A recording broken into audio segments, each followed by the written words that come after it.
তো কেমন আছেন বন্ধুরা, আশা করি সবাই ভালো আছেন। তো আজকে আমরা দেখবো ধুবড়ী জেলায় অবস্থিত পুরো এশিয়ার ভিতরে সব থেকে বড় দ্বিতীয় বৃহত্তম ব্রিজ, এবং এই ব্রিজটির দৈর্ঘ্য হলো 19.3 কিলোমিটার।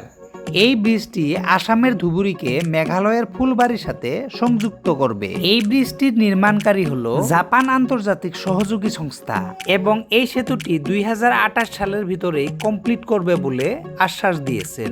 আর এই ব্রিজটিতে সর্বমোট খুঁটা বা পোস্ট আছে 199টা, যেটার নাম হলো আপার পাইলন। এই ধরনের বিশাল আকৃতির ব্রিজ বানানো এতটা সহজ বিষয় নয়।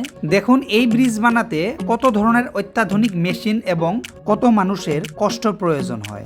এই ব্রিজটি বানানো শেষ হওয়ার পর এই ব্রিজটির সৌন্দর্য অতুলনীয় সৌন্দর্য হবে বলে আমরা সবাই, আসাম তথা ভারতবর্ষের সবাই গৌরব অনুভব করতে পারবো। ভিডিওটি ভালো লাগলে এই চ্যানেলটিকে সাবস্ক্রাইব করে দিবেন এবং তারই সাথে একটা লাইক, কমেন্ট আর শেয়ার করতে ভুলবেন না। ধন্যবাদ।